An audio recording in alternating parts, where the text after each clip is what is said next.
Hey guys, this is Scott from Code 4 Performance. It is July 27th, and in just over a week, I will be heading out on my first attempt at the Tour of Idaho T1 version on my 2022 KTM 350 EXC. In this video, I wanted to go over some of the changes I've made to the bike. If you've watched my previous videos, there is some things I've had to change on the bike. We'll talk about the chainsaw that's on the front. We'll talk about my gear that I'm both wearing, the gear that I've packed, my helmet selection, what I've got in my bags on the Giant Loop Mojave bags, and just kind of give a highlight of the bike. But before I do that, I want to talk a little bit about the Tour of Idaho T1. If you spend a few minutes Googling Tour of Idaho, you'll find a web page that will link you to what the Tour of Idaho is all about. There are a couple of versions of the Tour of Idaho. The T1 version, which is what I'm doing, 13 days unsupported from the Utah-Idaho border in the south, north to almost the Canadian border. This ride is very extensive. You're given a set of waypoints for each day, and you take those waypoints, build your maps, upload them into your mapping program of choice. I used CalTopo, and you build your map.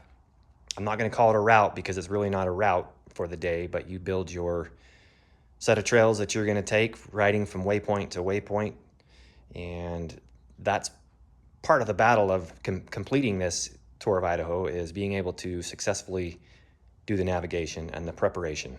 I have spent months. I decided to do this late last summer.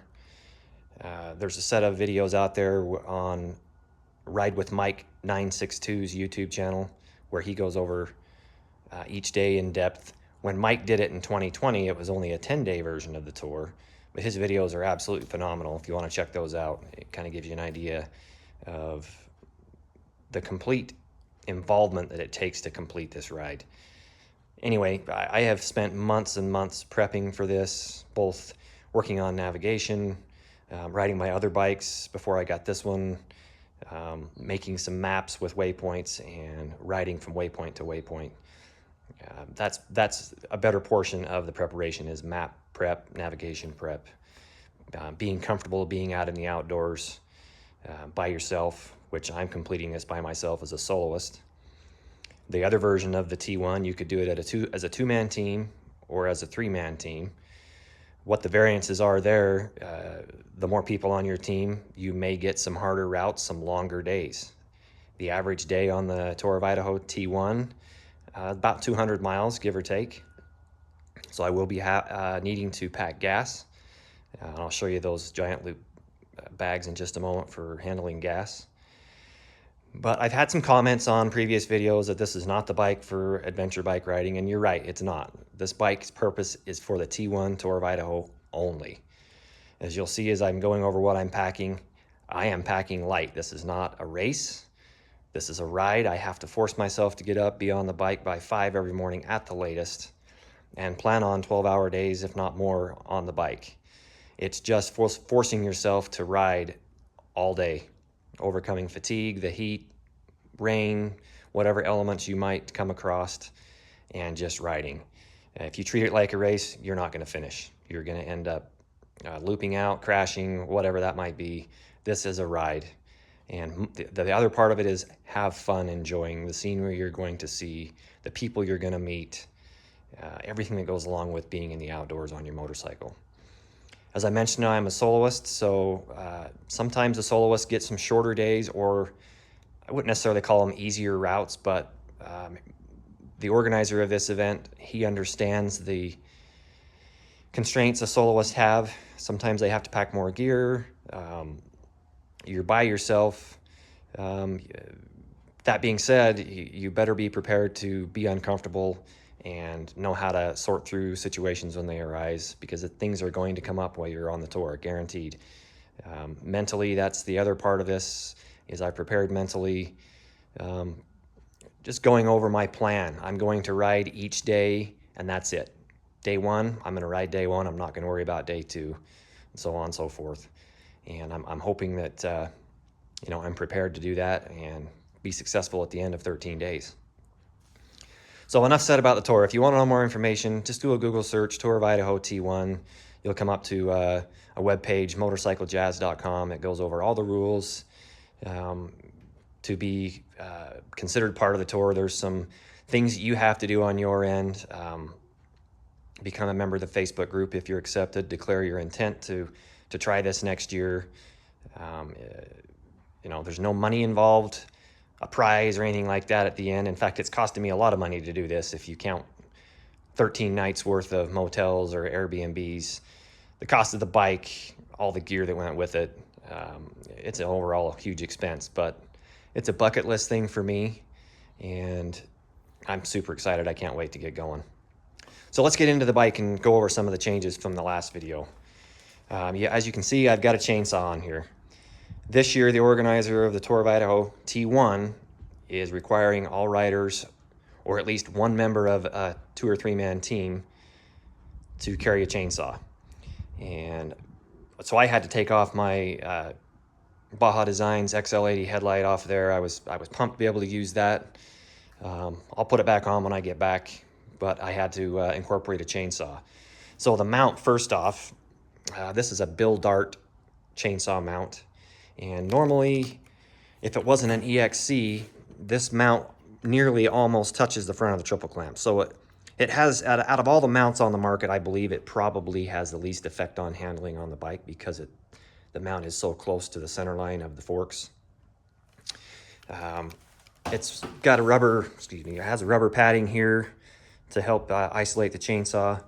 And then of course these bungee straps, I had to put some shorter ones on there because I'm running such a small saw around here. This is super tight. I've rode with this quite a bit. I'm not concerned in the least bit. Yes, it does affect the handling of the bike a little bit. In my opinion, it feels like the bike wants to turn fairly quickly. You got to be, that because of the extra weight here over the front tire.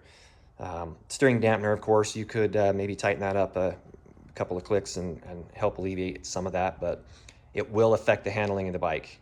The key is go out and ride before you just take off on this 13-day adventure with the chainsaw. I've incorporated this bar scabbard that came with the saw. Just got these aluminum plates, drilled and tapped, threaded them to the bottom of the mount. That's pretty tight. That way, in the event of when I tip over or crash, because I know I will, that's part of this ride, the bar and chain's not going to get damaged. But the lighting, and I'm going to need lights because like I said early on, I'm going to be leaving at least 5 a.m. At the latest every morning, and it will be dark and coming in a lot of evenings after dark. So what I did is went with the Baja Designs S1s. I got these from Moto Minded, and I originally got them in the spot and the flood version, but after riding it, I changed the lens on the flood version over to the spot. So one of them, this one's on in low beam. They both come on in high beam, and actually it's very rideable, even at faster speeds with those two lights. I'm very impressed with those. Back to the mount really quick. Because this is an EXC, there is a ton of wiring behind what would be your headlight mask, and so I had to space out the Bill Dart chainsaw mount using some aluminum spacers and longer bolts to be able to clear the wiring and to still be able to run the KTM odometer. This bike's street legal. I want the miles to be accurate. That if and when I decide to sell this bike, I did not want to remove the odometer. I know some guys just take it off and don't worry about it, but I wanted the odometer on there. I think the trip feature and the hour meter is definitely worth keeping on there.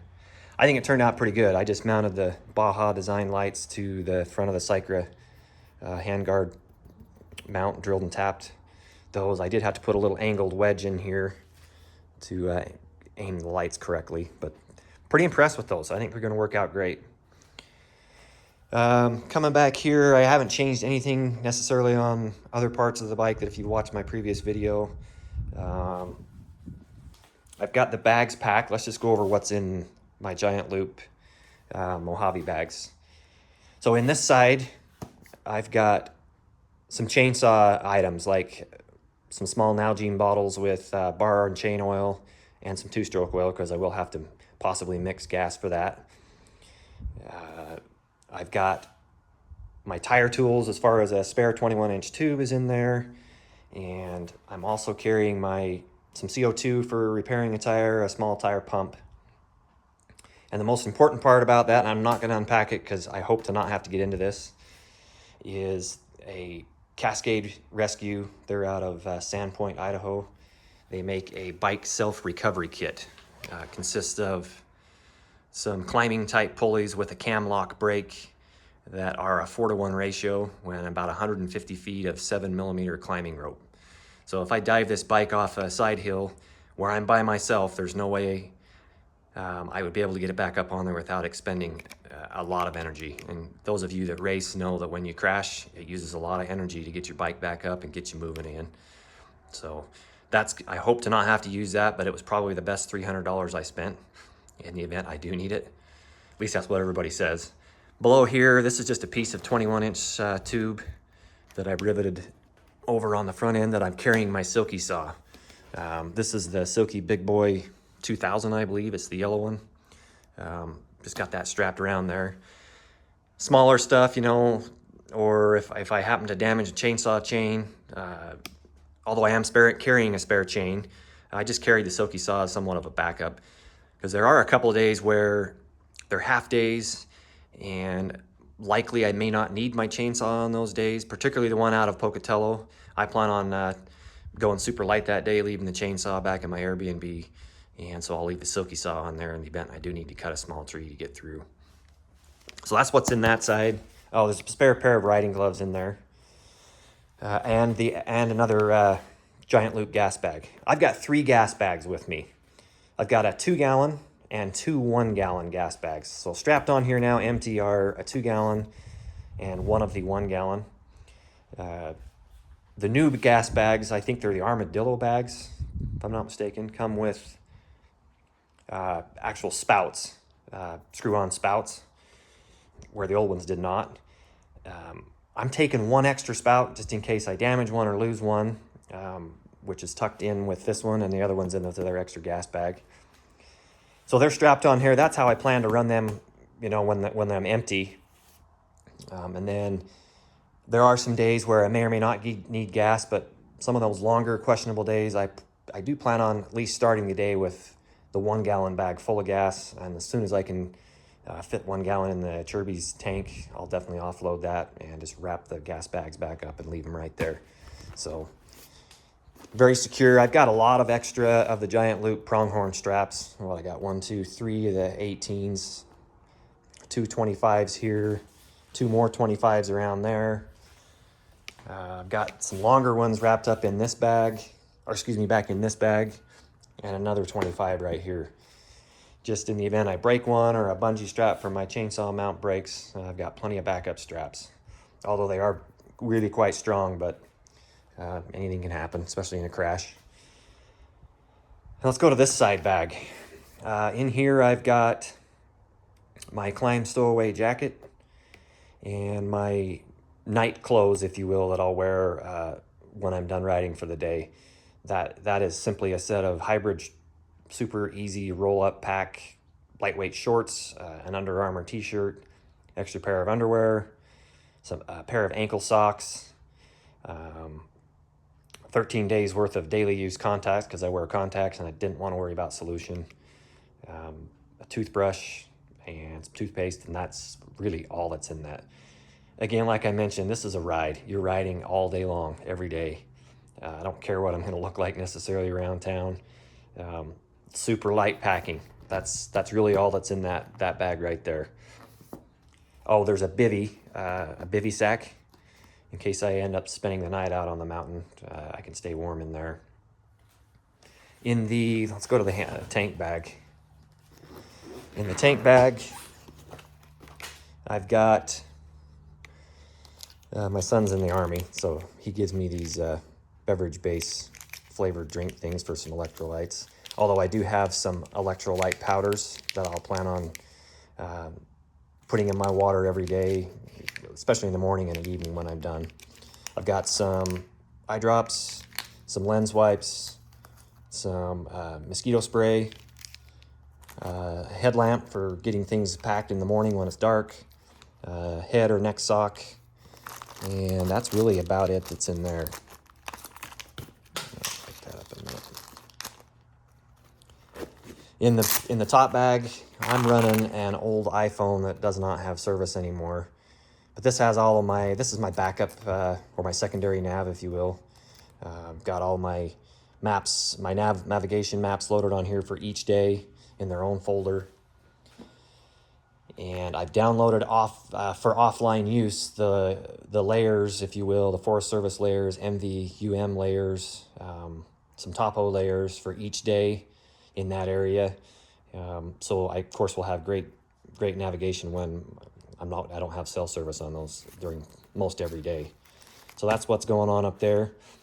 If you remember from my video I did showing when I finished this bike, you know, I had the Moto minded, the dash up here with the dual USB. I had to take all that off for the saw mount. And so I ended up just having to put another USB outlet right here. Ran the cord up, bought a pretty heavy duty charge cord up for this phone. Nothing's changed with the Trail Tech. I've got all my days loaded on the SD card for that. I think that's about it on the bike. Oh, the only other thing I've added to the bike is the Sport case guards. They fit really well with the AXP skid plate, just in the event I take a tip over and I don't smash a sharp rock through either side of the case, and that's a tour ending event right there. You're going to be done after that. So I added those, just a little bit extra insurance.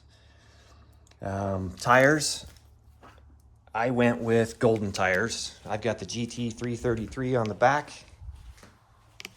and the 216 Fatty on the front of this bike. Just got those spooned on over last weekend. They should hold up fairly good, I hope. Day one is really hard on tires. It's very rocky, as are a lot of the trails up there. I do plan on changing the back tire in probably Salmon, Idaho. I have a half a day off up there, so my plan is to change the tire on the bike up there. That got me thinking about one other thing. In the air box, I've got a couple of PC Racing filter skins on a brand new fresh oiled filter and cleaned. Those filter skins are lightly oiled. I'll be able to peel off the first one, check it in after a couple of days, throw that one away. I've got a second one on there, and then I've got a backup one packed in my chainsaw little dry bag in there if I need to put another one back on. So shouldn't have to worry about the air filter at all. I've got my hard mounted, if you will, jump start leads for my MicroStart XP1 battery, XP10 battery. I don't know what it is, but I'll show you that in a second. In the event I need to jump start my bike, so those leads are in there. I can just pop the airbox lid off, plug the jump pack in, ready to rock and roll. So that is really the only changes I have made to the bike in preparation for the tour. So let's go over some of my gear that I'm going to be wearing and that I've packed. So let's just start with the pants first. I'm going to use the Dakar over the boot pant. These are great pants if you haven't worn these. They got pockets on each leg, and they're also very well, I guess I should get down where you can see it, very well vented on those hot days. You can open those vents up. I like the over the boot version. They just keep your boots a little bit cleaner. Don't tear up your plastics on the side of your bike quite as much.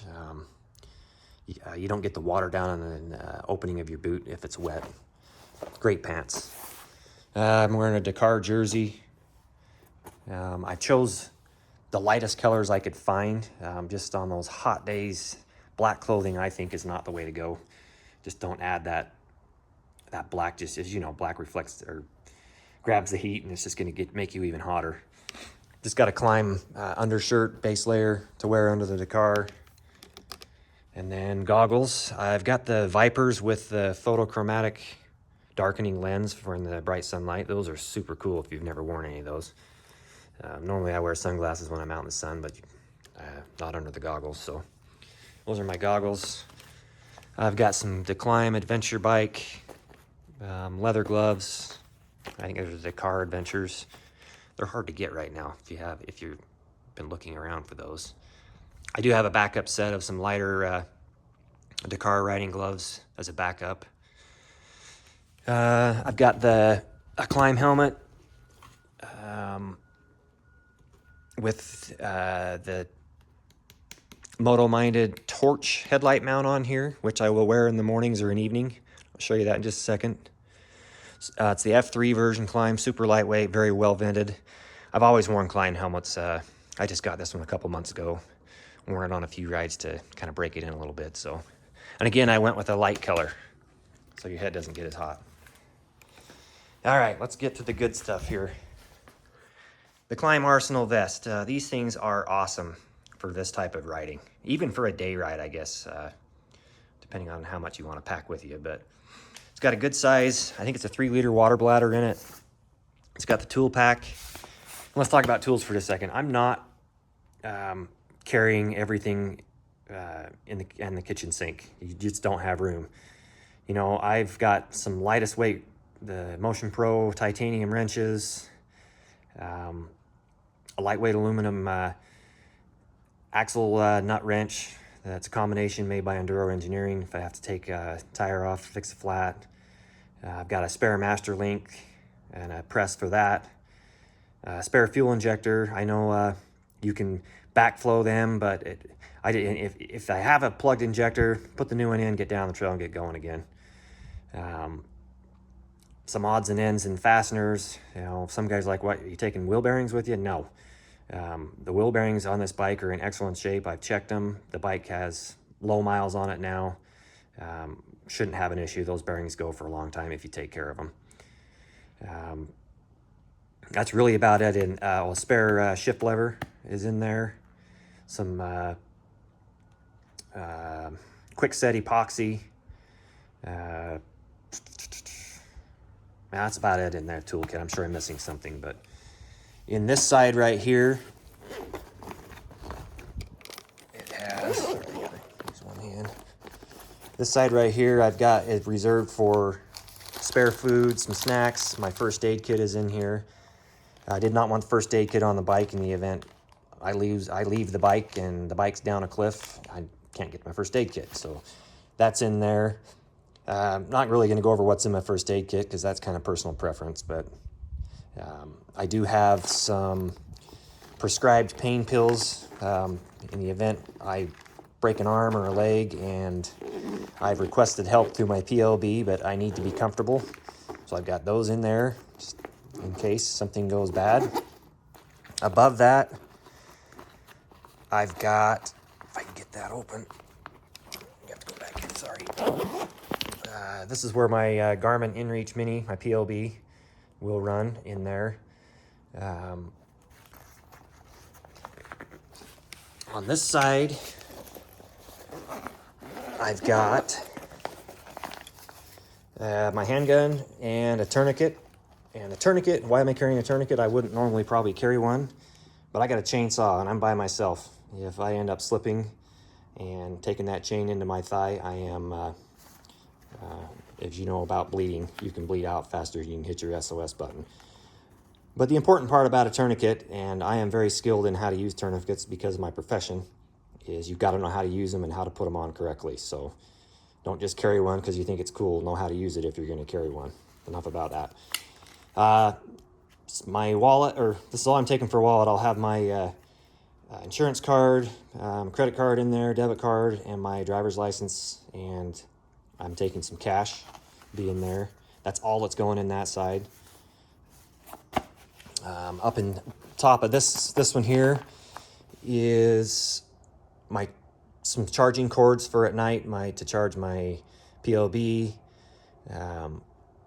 my cell phone, both cell phones, my watch that I wear, and the battery pack, because the battery pack will also run my torch headlight, which is in this side right here. I've got my torch headlight in a dry bag. Down here is sorry, get the camera down here, a water filter to filter water out of streams on those long days. On this side, I've got basically reserved, I've got a Leatherman in there, a tire gauge, but I'm gonna put my route plan in a Ziploc bag and some extra maps in here on this side. Up in the top, stand this up, is the micro start battery for my headlight and to jump start the bike. More room for any maps if I need to. It's pretty tight in there. Oh, I've got some wet wipes for when Mother Nature calls. In the top, if you can see that in there, I've got a set of super lightweight Nike Freeze shoes. I don't necessarily associate Nike with dirt bike riding, but dang light shoes. So those are stuffed down in there. And fire starter in here. And I think that's about it. Now, carabiners is if I need to strap something down on there. But I think that's about it, guys. If you have any comments or questions, please feel free to ask. Research the Tour of Idaho T1 when you first look at this video and think that's not the bike for adventure bike riding. I 100% agree with you. It is, this bike is for the purpose of the T1, and that's it. That's why it's built so light. And I've got, light gear. I don't have a lot of gear. I've only got just enough to get me by. And I'm super excited. I can't wait to get going. Like I said, it's about a week away. So anyway, hope everything goes well. And get out and get some adventure and ride. Talk to you later.